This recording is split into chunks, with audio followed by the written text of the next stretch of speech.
Што е оно што сега се случува позади сцената на всушност на медиумите, оно што медиумите го работат како меѓународни теми, нешто што ние не го гледаме денови.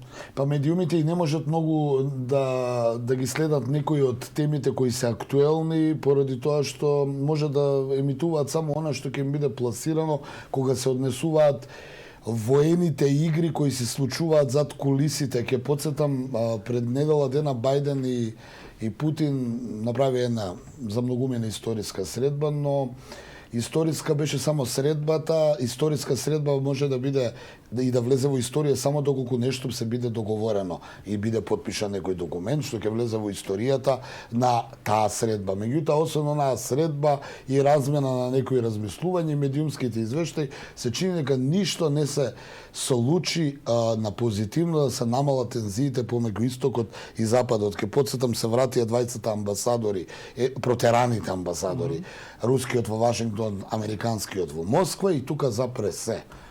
Утре дента веднаш Западот и воведе санкции на Русија поради Навални, значи практично џабе се сретнаа Бајден и Путин. Она што е ново, како вовед што го кажувам, е овој инцидент кој се чини дека не е безазлен и покрај тоа што некој сака да го релативизира, имено британски воен разурнувач од класата разурнувачи, тоа се борбени бродови за нашите гледачи, и јас сум лаик, меѓутоа од прилика од општа култура знам, се борбени бродови, вооружени бродови кои служат за борба на море и кои служат за уништување на подморници.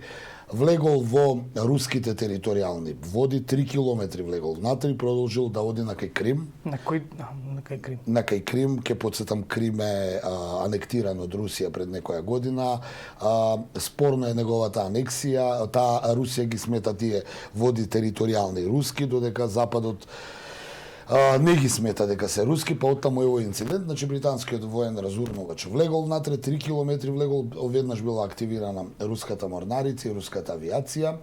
Бил предупреден да се повлече, тој продолжи да се повлече, и според медиумските извештаи и според соопштението на Руското министерство за одбрана биле испукани 2 истрели кон британскиот разурнувач и биле фрлени 2 бомби предупредувачки од руските воени авиони, пошто тој се вратил, нели, надвор, излегол од руските територијални води. Се разбира, британското министерство за морнарица или воено министерство или за одбрана, како што се нарекува кај нас, ги демантира овие тврдења и вели дека тие влегле па излегле, дека не виделе никакви предупредувачки истрели и дека наводно руската морнарица во близина правила мордарички маневри, па веројатно таму се слушнале тие, нели, пукотници и медиумите погрешно пренеле. При тоа заборавајќи да каже дека информациите за медиумите доаѓаат од Руското министерство за одбрана. Еден ми се чини инцидент кој веројатно е доста тежок, меѓутоа се ублажува во јавноста за да не се подигнат тензиите, бидејќи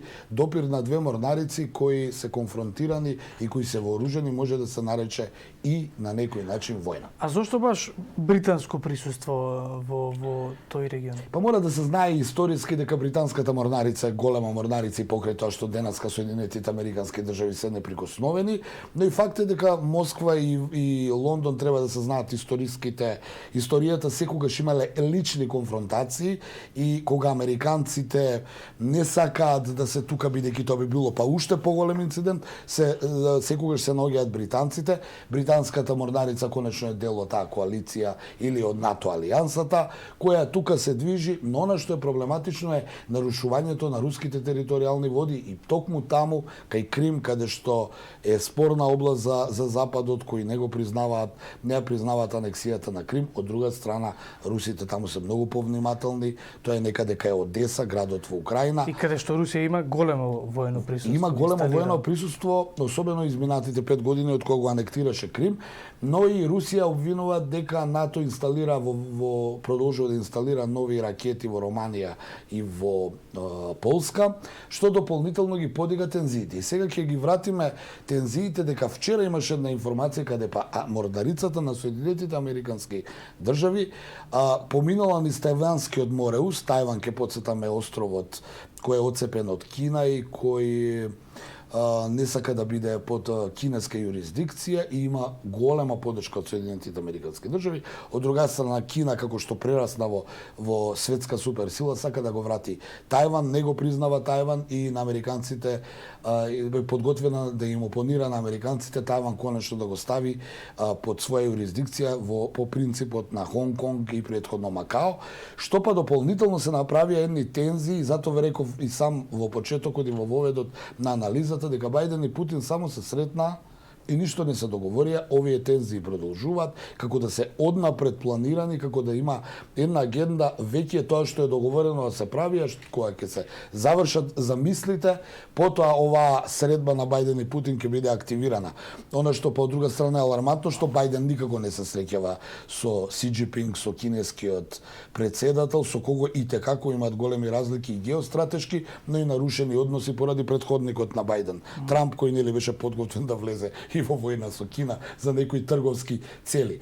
Ми се чини дека тензиите се зголемуваат и за жал ке морам да цитирам некои од странските медиуми каде што е цитираат изјавата на Владимир Путин, рускиот председател, може би извадена малку од контекст, но во контекст на тоа дека светот е многу близко на раб до светска војна, што дополнително нема да не прави мирни, бидејќи се зветска со оружје и бидејќи има страшни конфронтации помеѓу истокот и западот, и помеѓу тоа што е чио и кој ќе доминира во светот.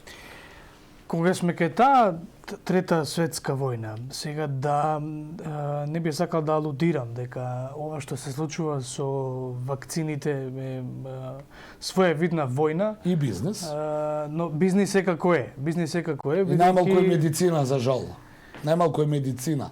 Па не би одел толку далеку. Па јас сакам да кажам, извине, во тој контекст кога не ти препорачуваат која да ја земеш, туку ти треба да избереш која да ја земеш, а при тоа си обичен човек и лаик, тогаш е само бизнес. Значи влегувате во продавници и велите сакам кекси вакви, не сакам кекси такви. А бираат во многу држави се бира вакцината, бидејќи Па се бираат вакцините, а тие се ставени на пазар. Сега се префрливме да ги поврземе двете работи. Се чини дека и ова е некаква биолошка војна. Еве денеска можеме комотно да бидеме малку и дали со шега да кажеме вируси од сите земји обединете се.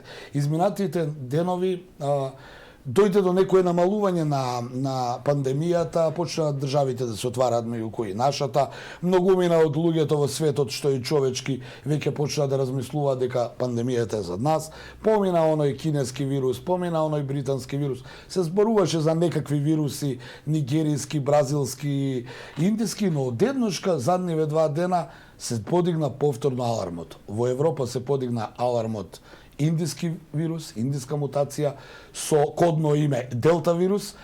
Почна веќе европјаните да ја подигаат тензијата, дури Ангела Меркел побара германската канцеларка некои од земјите повторно да ги вратат мерките за затварање поради брзото ширење на оваа индиска мутација, а од друга страна американскиот легендарен епидемиолог и вечен епидемиолог Фалучи вчера изјави дека ламбда вирусот, тој е латиноамерикански вирус, многу брзо се шири низ државите од Латинска Америка и дека тој многу брзо и многу брзо ќе доминира во светот, што само ја подига тензијата дека можеби оваа биолошка, ајде да кажеме размена или војна, можеме така да наречеме, повторно некако се враќа и не остава на мира. Војна во смисла на тоа кои вакцини се признаени во одредени држави, а кои вакцини не. Например, се опонира во Европа се опонира на руската и на кинеската. Јас не би навлегол во вакцините. Јас би навлегол од каде толку мутации. Да, вирусолозите и она што барем и во студиото на утрински брифинг го зборувале нашите вирусолози и епидемиолози е дека тие мутации се многу нормални ако веќе постои вирусот, не значи дека секоја од нив е посмртоносна од наредната. Но брзо се шират. Овие два вируса се посочени еве по медиумски извештаи. Но и велат дека поголемиот дел од вакцините се отпорни на овие мутации, бидејќи сега да не навлегуваме, јас и ти во медицината, ама тие имаат структурата, знаат кои се оние детали од структурата на самиот вирус кои што не подлежат на размножување, туку вакцината ги уништува. Јас би сакал едно да кажам. Ако го слушаме едното гледање на работите, ајде да го кажеме и другото. Не велам дека јас стојам за тоа, но велам ајде да видиме и другите шпекулации. Одеднаш ке се подига повторно алармот, потсеќа на минатата година, кога тогаш се појави некаков се британски сој на вирусот, па видовме што направи изминатата година што помина. Сега оваа индиска варијанта или делта и оваа нова лампда. Она што мене ме секира во целата оваа приказна, гледајќи ги овие извештаи, дај Боже не сум право, е дека многу малку се знае за себе ова, но повторно нешто не се кажува. Јас во изминатите денови бев шокиран кога све опадна во светот со пандемијата, Москва да има, Русија да има растечки број на новозаразени. Утинава Ангела Меркел побара затворање на некои од државите и враќање на ова, бидејќи овој индиски вирус брзо се шири. Не навлегувам во тоа колку е смртоносен и не навлегувам кој од вакцините може да го сузбијат, и ова најново од Соединетите Американски, тој така наречен лабда, латиноамерикански вирус, само укажува дека во наредниот период ни предстои интересно, би рекол, интересен период. Но ајде да се вратиме денеска, додека не дојде карантинот од вирусите, ќе останеме у карантин од големите и температури, бидејќи влеговме у портокалова фаза. Дејан, ти благодарам на ова екстензивно издание во однос и на вакцините, нели, секако. Меѓутоа, пред се на темите кои што се актуелни во светот.